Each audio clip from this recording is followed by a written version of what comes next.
Seguridad social. Usted habló lo importante de conjugar el empleo con la actividad económica, y el tema fiscal es un balance para mantener la economía. Otro de las grandes reformas que tenemos pendientes es el tema de la seguridad social. Licenciado, usted que maneja auditorías y contabilidad sabe muy bien el impacto que tiene en la economía el costo de la seguridad social y de todas las distorsiones que tiene en la vida del empleado, de la gente que trabaja todos los días, pero también en la vida y en la cartera de las empresas dominicanas. Aquí se hizo una ley donde había que reformar, había que discutir la cesantía, había que crear un seguro de desempleo, y eso nunca se ha querido tratar. Aquí hubo que hacer una reforma con problemas a la ley de seguridad social, otro parche se hizo para poder quitar los intereses y bajar las cosas las comisiones de los fondos de pensión y todo esto. Pero aquí a los 65 años una persona pierde su seguro médico. En el caso de la seguridad social, de ese componente que tiene ARS, AFP y accidentes de trabajo, el costo de esto y en esa reforma, lo escuché hablando de que hay temas pendientes, como por ejemplo el hecho de que una persona, una figura como el trabajo medio tiempo, una persona trabaja medio tiempo y no gana 17,000 pesos, gana 8,000 pesos. Pero si tú le cobras a la persona la seguridad social en base a 8,000 pesos y la empresa paga la diferencia,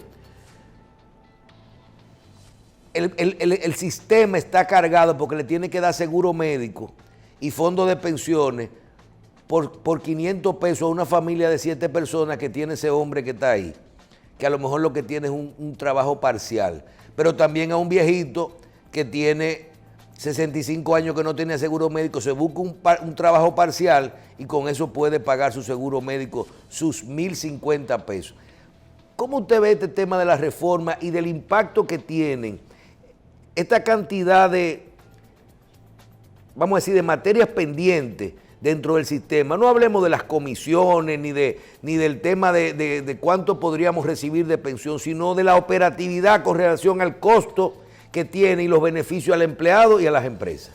Sí, realmente, Michelle, ese es un gran tema y yo creo que ese tema no puede quedar fuera de esta discusión, porque al final del camino, cuando hablamos de reforma, fíjate que solamente nos enfocamos en la reforma fiscal.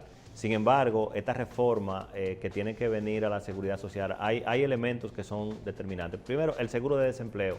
Ese capítulo hay que terminarlo y resolverlo ya, porque del otro lado tú continúa con el tema de los beneficios o los derechos adquiridos de los empleados a la cesantía, al preaviso y demás, que se han combinado y entonces tú tienes dos cargas como patrono, como empresa.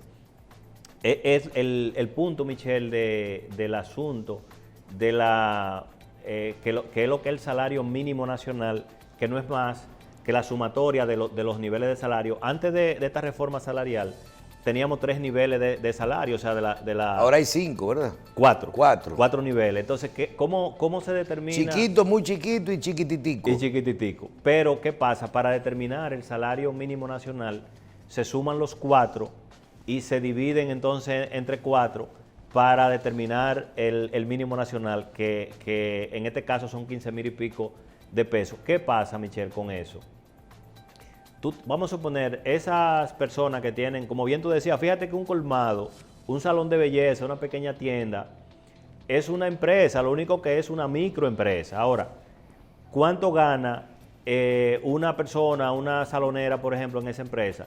De seguro que no gana el mínimo establecido, probablemente gane menos, pero para la seguridad social el registro son 15,000 pesos.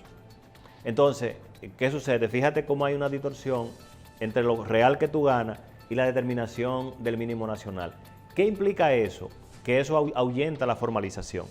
O sea, tú que tienes un pequeño negocio... Sí, porque 15,000 pesos, un 20% son 3,000 pesos. Y si la persona lo que gana realmente es 8 o 10,000 pesos, entonces no van a pagar entre el empleado y la empresa 3.000 pesos por seguridad social o 3.500. Es correcto. Entonces, pero eso tiene un efecto, diríamos, mucho más demoledor en la carga del Estado, Michelle, porque, por ejemplo, el hecho de esa persona no estar afiliada, por ejemplo, formalizada, pues cuando sucede un evento de él o de su familia, entonces esa persona termina en un hospital público y al final el Estado termina asumiendo lo que debió de definir en reforma, por ejemplo, como esta. O sea, yo creo que hay una tarea pendiente. Usted lo que dice es que los informales terminan utilizando la parte de la seguridad pública, de la salud pública. Es correcto. O sea, lo que el Estado... Entonces, entre los informales y los haitianos, nosotros tenemos 80% de la economía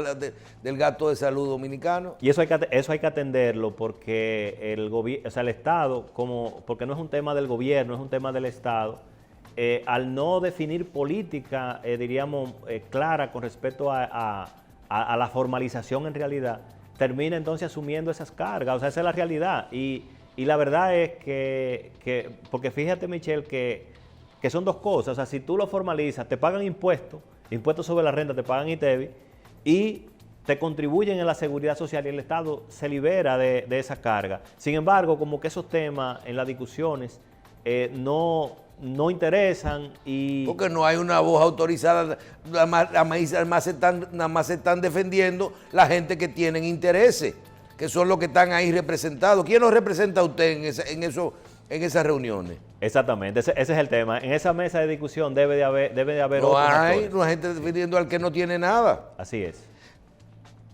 Finalmente, ¿me puede contestar como contador público autorizado? Porque no sé si como presidente, como el instituto, ustedes ya fijaron una posición. La devolución del 30% de los fondos de pensiones, ¿qué usted cree de eso? ¿Es viable? ¿Está de acuerdo o no? Ya en este momento, Michelle, no tiene mucho sentido esa propuesta. Si estuviéramos hablando en ese momento donde estábamos inmersos en una situación puntual de la pandemia, un junio, agosto, septiembre. Sí, que se estaba acabando el fase 1, el fase 2 y todo eso. Es correcto, así es. Porque había una, diríamos, una necesidad urgente. Y un espíritu también. Y un espíritu. Ya, por ejemplo, donde tú tienes una economía que está comenzando. O sea, eso nada más lo quiere Botello ya. Sí, ya de hecho, Botello perdió el momento.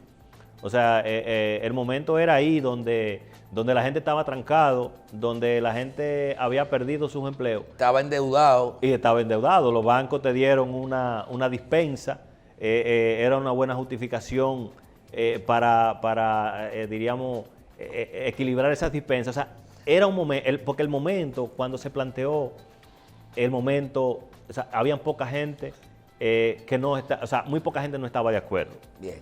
Yo le voy a decir que desde mi punto de vista estoy totalmente de acuerdo con usted, pero lo van a autorizar y se va a dar del dinero que va a entrar a futuro y lo van a dividir en 3 pagos de 10 o algo así. O sea, sin tocar lo que está depositado ya. De lo próximo que se recaude van a ser, sí, se va a devolver un 10% en enero, un 10% en julio y otro en el 23%. Pero van a complacer a todo el mundo. Finalmente, Michelle, viéndolo a nivel de distribución individual, cuando la gente lo reciba, se va a llegar a una gran decepción porque fíjate que nosotros tenemos, por la capacidad contributiva, tenemos muy pocos ahorros. Y serán menos. Y serán menos. Bien, señores, vamos realmente a agradecerle al licenciado Basilio Sánchez, que le pedimos 15 minuticos con nosotros y hicimos el programa completo. Muchísimas gracias, licenciado, por estar con nosotros. Basilio Sánchez, presidente del Instituto de Contadores Públicos de la República Dominicana. De nuevo, gracias y a ustedes por su audiencia. Nos vemos en otra edición de Síntesis.